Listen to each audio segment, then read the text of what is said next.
Scarlet, Elva, and Dimian had been engaged to Prince Kyle since before their birth due to a pact made between their families, yet that promise crumbled during a grand ball when Kyle suddenly announced the annulment of their engagement. He declared he was done with Scarlet and intended to be with his lover, Terraneza, leaving Scarlet stunned by his betrayal.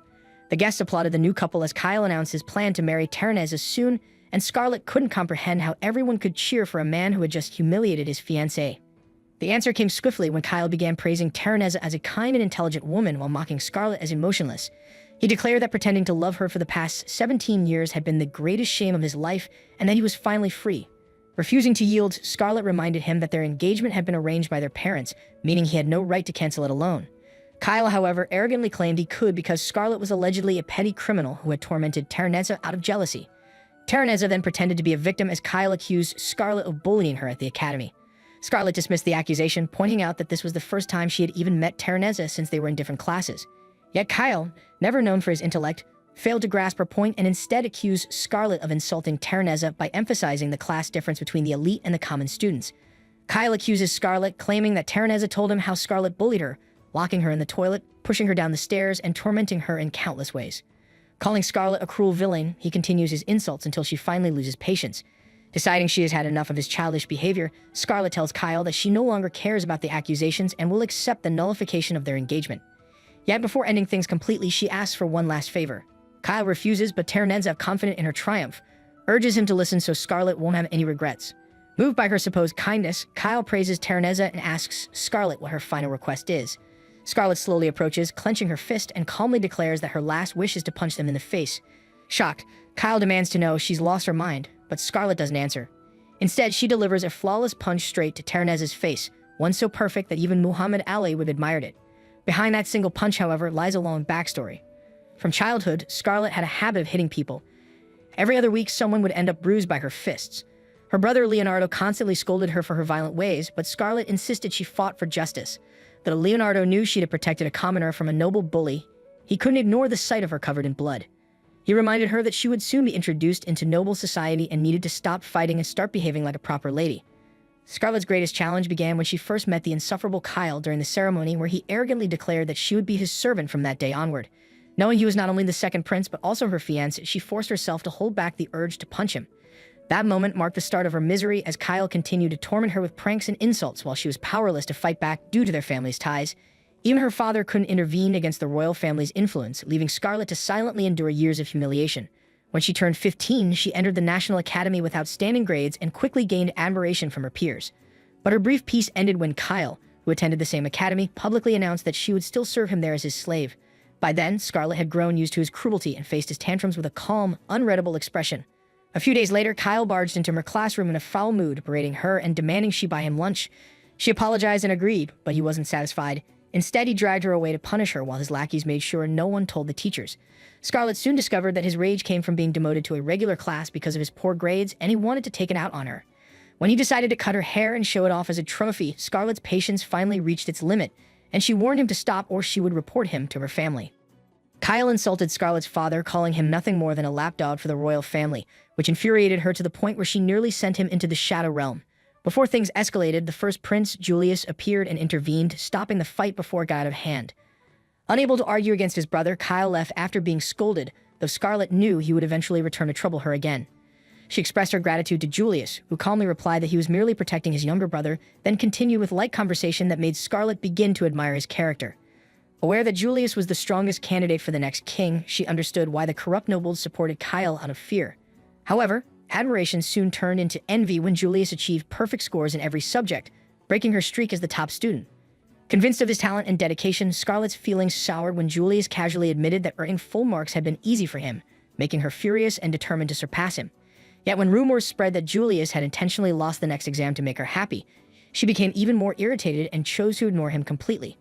Despite this, Julius persisted, often following her after school and asking about her situation with Kyle. It was then that Scarlet noticed Kyle hadn't bothered her since the confrontation, and she realized that Julius had been keeping an eye on her to ensure Kyle stayed away, which made her begin to see him in a different, more favorable light.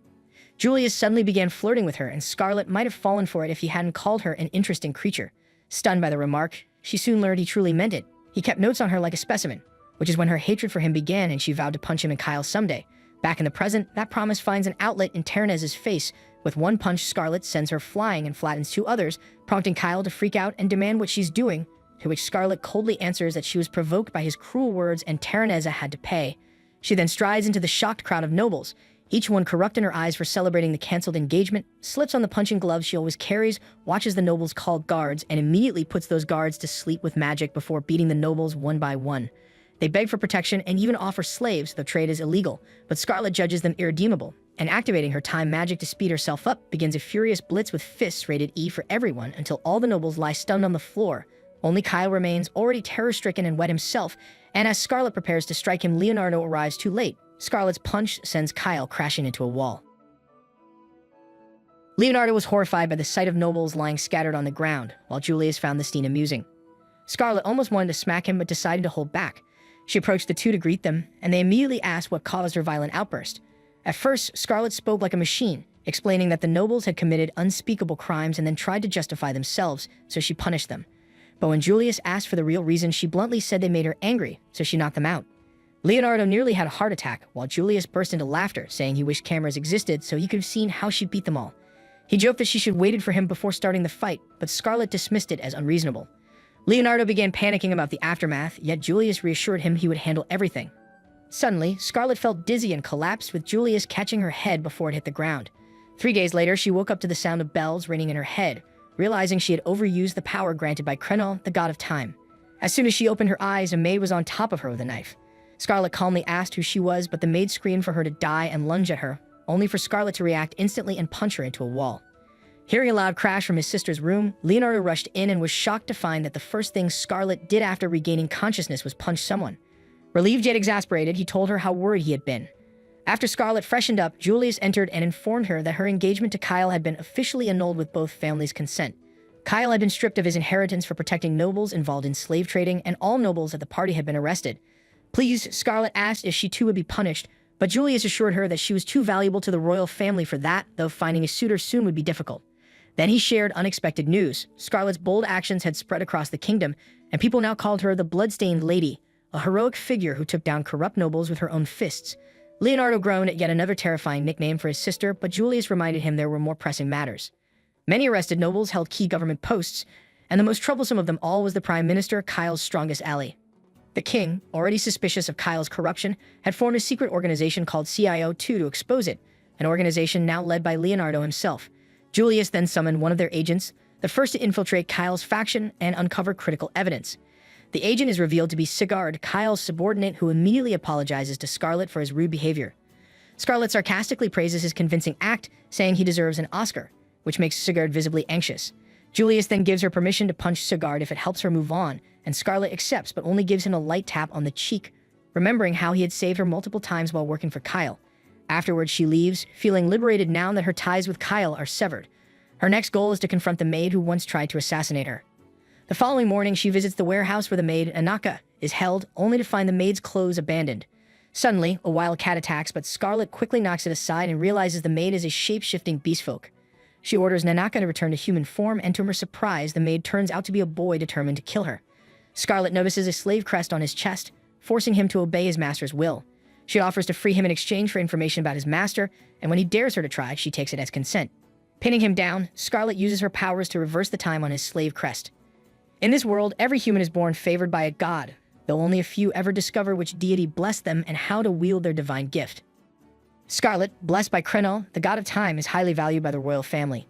Using Krenol's power, she restores Nanaka's body to its original state before his enslavement, though the effort leaves her exhausted. Keeping his promise, Nanaka reveals that Prime Minister Godwin sent him. Godwin's son was one of Scarlet's victims at the party, and in revenge, Godwin ordered Nanaka to kill her. However, Nanaka had already been sent long before to spy on her family. He warns Scarlet that Godwin cunningly places spies in noble households, learns their secrets, and blackmails them into joining his slave trade, trapping them further in corruption. Enraged, Scarlet decides to confront Godwin directly, but Nanaka urges caution, explaining that the man is always heavily guarded. The crossbreed servant then advises her to wait for the upcoming slave auction in a week, where Godwin will appear. Though he doesn't yet know the auction's location, he promises to find out and connect Scarlet with the slave trader, eager for revenge against the man who enslaved his kind. Scarlet agrees to his help, unaware that Julius overhears everything. Days later, she and Nanaka visit the slums to locate the trader, where she mentions buying a chunk of mithril from a child for a gold coin. Nanaka tells her she was scammed, but Scarlet insists otherwise. Julius, who invited himself along, claims he only came to learn more about Nanaka's people, believing that understanding them will make him a better king. When Scarlet presses Julius, he admits that he overheard her conversation and didn't want to miss the chance to watch some thugs get beaten senseless. A group of them soon shows up, and Scarlet eagerly prepares to fight, but Nanaka stops her, insisting he can handle it with words. He offers to pay the thugs to take them to the trader named Junk, but they refuse, mocking them for looking weak. They brag about robbing a kid who sold a rock to a foolish rich woman for a gold coin, claiming that the strong always prey on the weak. Enraged, Scarlet enhances her strength and speed, swiftly knocking out 3 thugs before taking down the rest, who recognize her as the infamous violent noblewoman. She defeats the one with an eye patch and faces the last thug, the one who boasted about the strong preying on the weak. Mocking his words, she says that by his logic, she can do whatever she wants to him. He begs for mercy, promising to return the boy's money, but she says he can do that after the beating. In desperation, he blurts out the slave trader's location, and Scarlet thanks him before knocking him unconscious. Julius claps, and she demands to know what he was doing during the fight. He asks if she would have preferred his help, which she instantly rejects.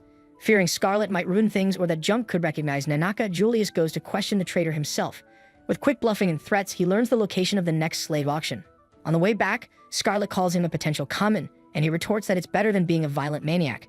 Nanaka, watching them bicker, wonders if this is how the enemies to lovers story begins, just before Scarlet and Julius simultaneously turn to him for ideas on infiltrating the auction.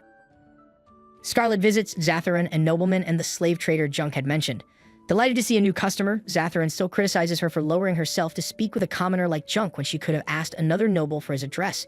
Ignoring the remark, Scarlet questions his connection with Junk. Zatharan explains that they had no real partnership. He only paid Junk to bring him any valuable slaves found in the slums. When Scarlet asks what he means, he lists dwarves, elves, and beastmen, then gestures toward Nanaka, calling her a valuable specimen. Nanaka stiffens at the comment, and Scarlet, furious, nearly lashes out, but Nanaka urges her to stay calm and follow the plan. When Zatharan stops laughing, he asks what kind of slave Scarlet seeks. She replies that she wants to attend the upcoming slave auction in the capital. His expression turns serious as he explains she must first be verified by revealing her status and trading at least 6 slaves.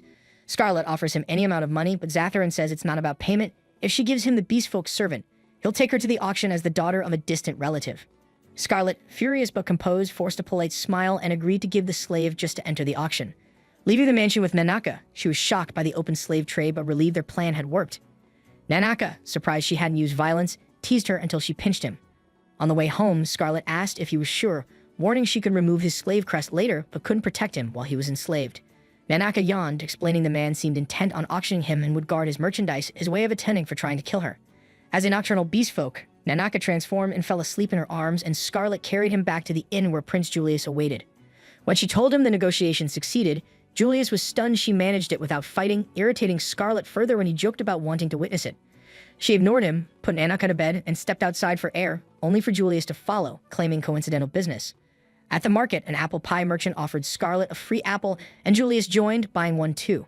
A jewelry seller and a suspicious fortune teller followed, and Julius bought cheap items after haggling. When Scarlet asked his business, he admitted he had none and teased her for believing him, calling her cute. Scarlet, furious but unable to strike a prince, punched a wall instead. Julius laughed and offered an apple pie so heavenly she forgave him after he bought a second one.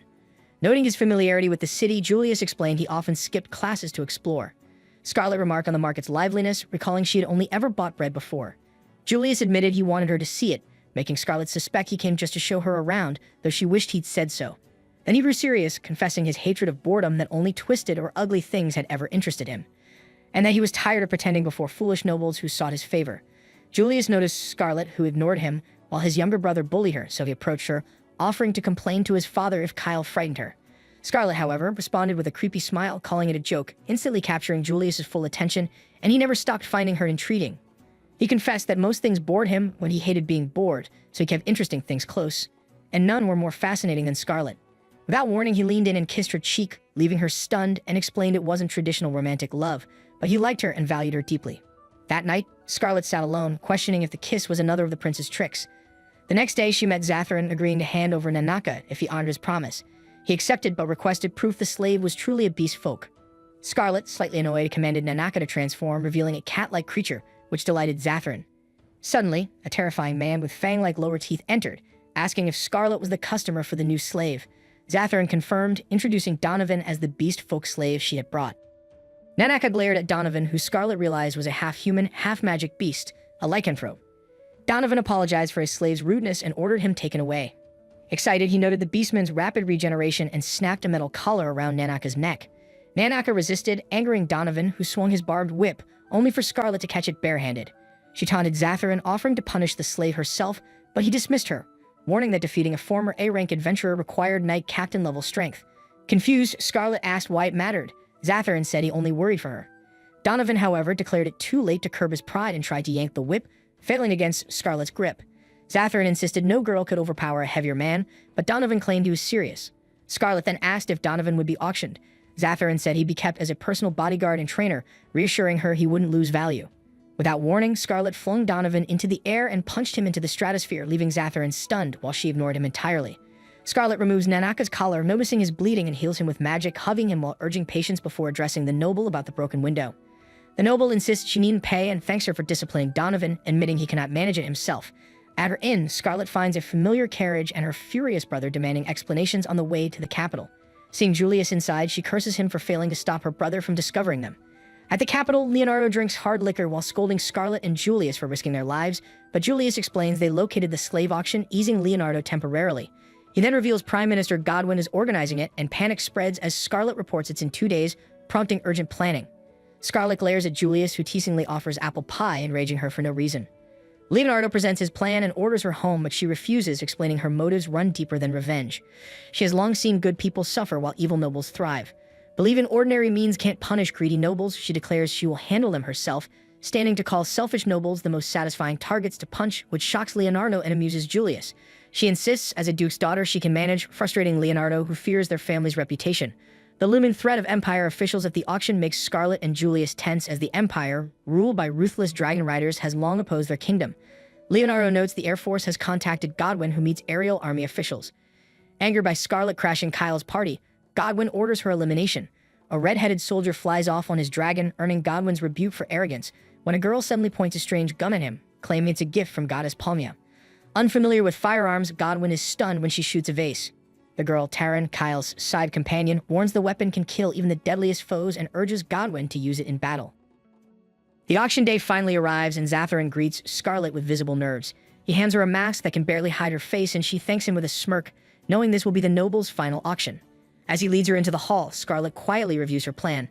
After discovering the location, Julius had dispatched his agents disguised as servants to infiltrate the place, though unarmed and restricted from using magic. Knowing they couldn't arrest Godwin themselves, he relied on Scarlet as their main fighter, confident that her fists alone were enough. Inside, Scarlet strides in calmly while Leonardo and his knights wait outside, prepared to strike when Julius gives the signal.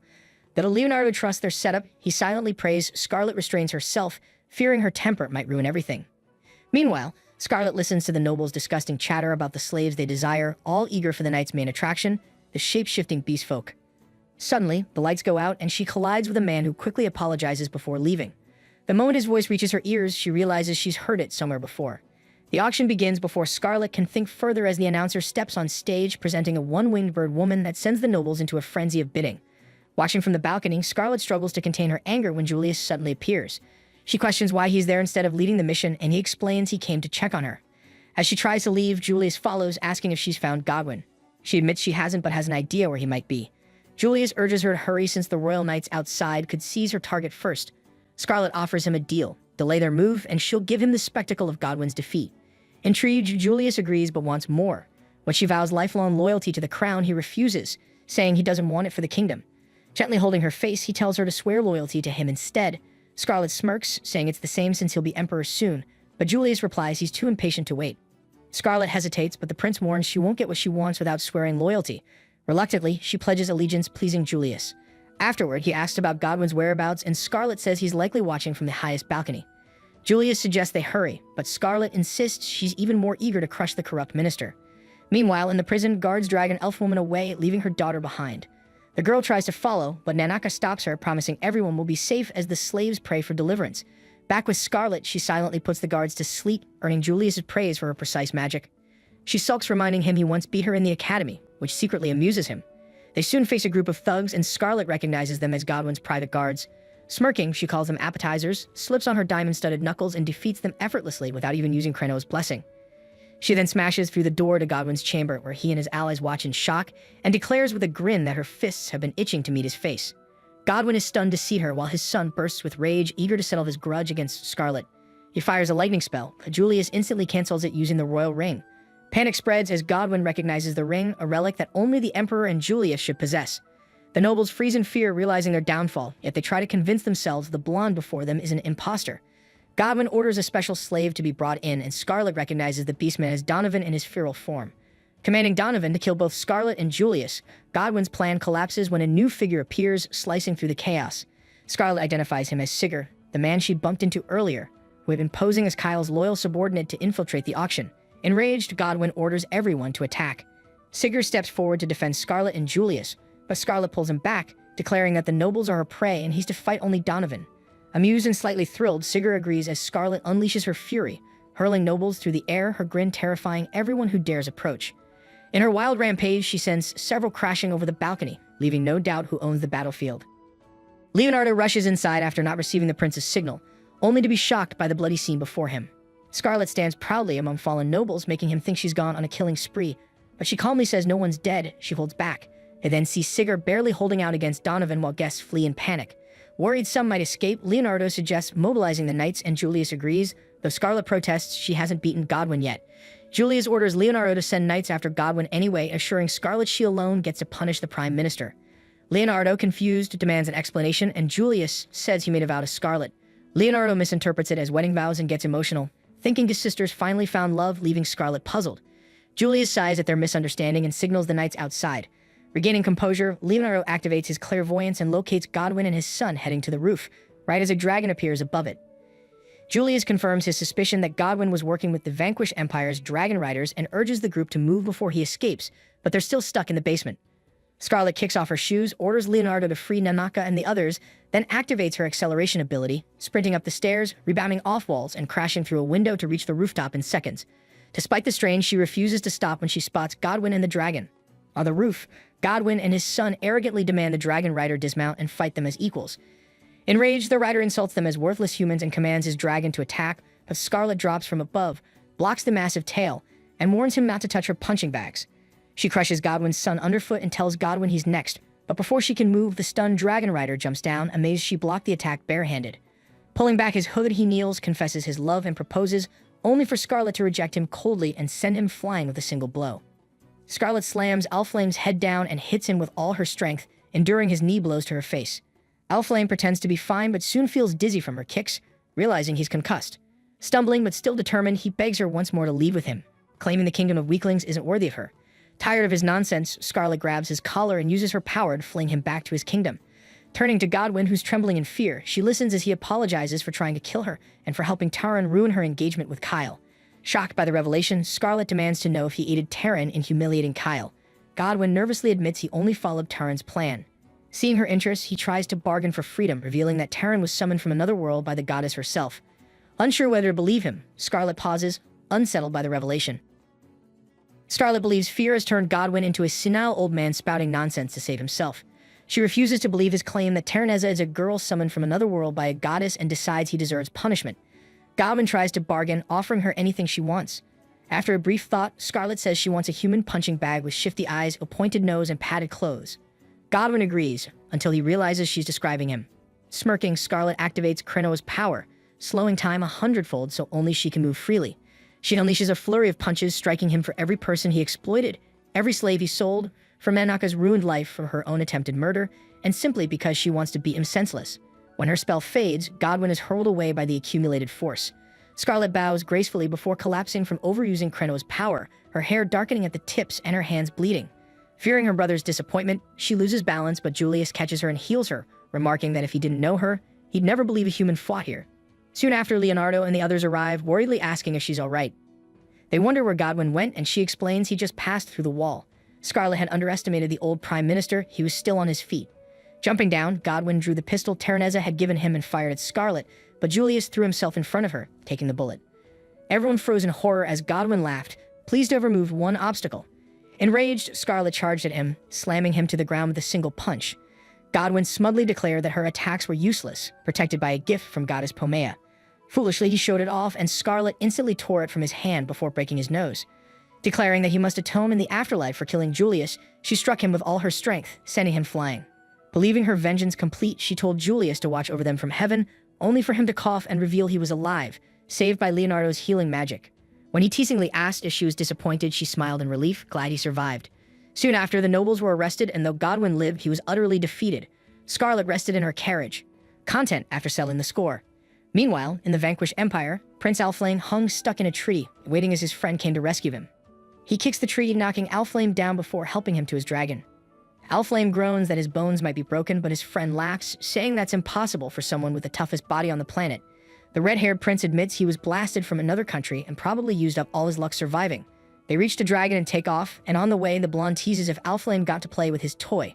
Remembering Scarlet, Alflame admits he enjoyed her company more than expected and wants to see her again. Back in the kingdom, Scarlet's act of stopping the slave auction spreads fast, earning her fame as a savior. Reporters flood the academy to learn about her, asking what kind of pet she keeps, expecting a cat or dog, only to discover it's Rex, Alflame's dragon. As Scarlet trains Rex, Nanako watches jealously until her butler arrives, reporting her new product is now stocked everywhere, though he doubts it will sell. Scarlet is confident Julius will buy plenty, and when the butler teases Nanaka's envy, Scarlet invites her to play. Nanaka happily transforms into a pup and runs to her, but maids appear and drag her off to help with arriving guests. Meanwhile, Terranezza visits the prison and hypnotizes the guards to let her in. Fantasizing about her fairy tale ending, she meets Godwin, who pleads for freedom and vows loyalty to the goddess. She thanks him for spreading communism and gives him a gift from the goddess Pomina, then brainwashes him, leaves poison, and calmly walks away after he drinks it, thanking him before declaring he's no longer needed. News of his death shocks Julius and the others, who refuse to believe such a strong man would take his own life. Leonardo finds it odd too, especially with no sign of Terranezza despite Scarlet's report naming her as an accomplice. Nanaka then brings the files Leonardo requested, and while reviewing them, Julius grows curious about the girl who controlled the prime minister. Finding notes on communism, he explains it's a major faith worshipping Paulina, goddess of beauty and love, led by a greedy merchant. Nanaka quickly links it to Godwin's corrupt dealings. Sigurd mentions an older faith, Dianism, devoted to Saint Diana, blessed with exorcism powers. Though not the state religion, most citizens still follow it and claim it deserves the title. Remembering the upcoming Dianism pilgrimage festival, Julius assigns it to Leonardo, eager to avoid it himself. Changing topics, he asks about Scarlet, and Leonardo proudly reports she's thriving, even hunting her dragon yesterday. Julius laughs, calling her impressive, then wonders if he should propose. Leonardo chuckles, revealing they've already exchanged vows, leaving Nanaka and Sigurd stunned as Julius quietly hopes he'll realize it for himself someday. He decides to visit his beloved, and a few days later, Scarlet has fully tamed the dragon, gracefully riding on its back. When her academy friends arrive at her home, they see the dragon flying toward them and, not noticing Scarlet atop it, immediately attack before the butler can explain it's harmless. Despite the assault, Scarlet remains unscathed. Later, over tea, they admit they mistook the dragon for an enemy since soldiers from the opposing kingdom rode similar beasts, and they wanted to take one down. Amused by their unchanged recklessness, Scarlet feels nostalgic after so long apart. The girls soon bicker over who ruled the dorms in her absence before urging her to recover quickly and return for graduation. They don't want to finish without her. The purple-haired girl jokes about wanting to graduate soon and marry a good man, though she admits her many suitors aren't serious, wishing instead for someone who'd risk his life for her. Scarlet is touched but reminded of Julius's sacrifice, uncertain how to feel. When her friends tease her about marriage plans, she's spared from answering as Nanaka enters, and she simply tells him she's busy and will play with him later. Nanaka points out that Scarlet hasn't come to play. She's brought a guest, Julius, and the girls freeze, sprinting up to greet him. When he asks if he's disturbing them, Scarlet snaps that he's interrupting her tea, though the others offer it gladly for the prince. Julius asks to borrow Scarlet for a moment, which irks her, but he takes her hand and asks to speak privately. The girls swim in tease, leaving Scarlet stunned. Outside, Julius tells her Godwin died in custody and that his follow-up on Terranezza stalled because Kyle knew nothing, so Scarlet finally understands the need for privacy. He asks if she has anything else to say. She denies it and says only that she'll visit a hot spring to recover her hair. Julius reminds her she's invaluable to the kingdom and begs her not to risk her life. She admits she feels the same and warns him never to do so again. She's grateful the royals value her blessing but terrified of losing the future king. Julius then picks roses, remembers a market visit and his father's secret romantic streak, picks a rose crown, sets it on Scarlet, and declares she has stolen his heart and should stay with him forever. Her answer freezes when he calls her his most beloved toy, and when he adds that the crown's love is only for his amusing toy, Scarlet's joy vanishes. She straps on her knuckle gloves and, coldly amused, asks if she has his permission to clobber him. Sometime later, Scarlet receives a letter from Diana, who wishes to meet her at Diana Cathedral in a month. With Terranezza missing and Palmian schemes at play, Scarlet senses trouble and vows to protect her. She then tells her brother Leonardo she wants to go on a hot springs tour, but he immediately suspects it's just an excuse to hit someone, especially after her lie about making a vow with Prince Julius. Disappointed, Leonardo listens as she insists her story is true. While Nanaka serves tea, he notices the hot spring's location and jokingly asks if she plans to punch the saint. His face drains when he realizes her route matches the Holy Land pilgrimage, but Scarlet quickly assures him she'd never harm such a revered figure. Relieved, he allows the trip, and Scarlet thanks him before leaving, only for her smile to fade when she finds Julius waiting outside. In the carriage, Julius laughs at Leonora's misunderstanding, but Scarlet warns him not to tease her brother. He then grows serious, explaining that since the Goblin affair, neighboring realms have been restless, spies may lurk in court and their journey must remain secret, even from Leo. When he touches her cheek and asks if she understands, Scarlet averts her eyes in uneasy silence. Their destination came into view, and Scarlet noted the wall of impurity that hemmed in the religious quarter, the stately headquarters of Palmianism and Dianism, which impressed her despite knowing its purpose. Julius scoffed that the Palmian Pope claimed it kept worldly filth out, but really it hid his corruption. The current head, Pope Sargon, was once a corrupt merchant and a known social climber, a name that made Scarlet sparkle with delight at the thought of laying him out, and Julius silently expect her to try. The carriage halted. The gate had just shut. Guards, apologizing, said Sargon ordered no one pass without the king's approval. Julius, aware the king was at a conference, called it petty obstruction. An ogre stepped forward, Jarmuth, inquisitor of Palmianism, who bristled at Julius's insult and declared his duty, backed by the goddess Palmia, to purge heretics, producing a sacred hammer as proof. Scarlet saw only a target. Julius admitted he recorded part of their plan with a magic item and left the rest to her, so she strapped on her gloves and moved to open the gate. Jarmuth mocked Scarlet as a fool, claiming no ram or spell could harm the holy gate, until the ground shook and Scarlet shattered it with her bare hands, calmly noting they'd overlooked the simple truth.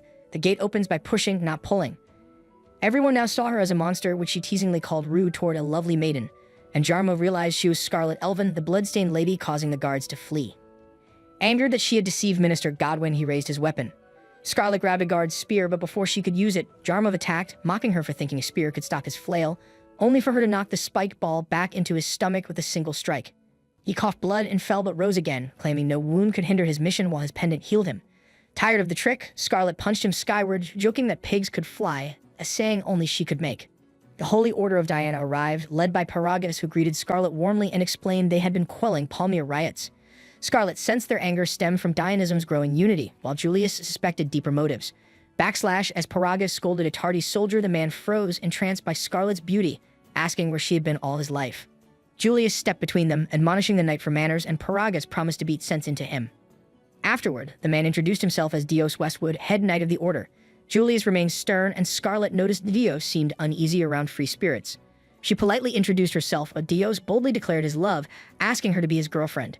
Silence fell. When he mentioned class differences, Scarlet said they didn't matter, though noble birth required marriage within rank. Dios boasted of his half-elf royal lineage before realizing he revealed too much, making Scarlet chuckle at his breach of decorum. As she moved her hand, Dios released it, only for Julius to seize it, demanding respect. Dios smirked at their dynamic, but was dragged away by his comrades, jokingly inviting Scarlet on a date. Paragas apologized, noting Dios was a skilled but arrogant fighter. Scarlet admitted she had sensed his talent even in battle.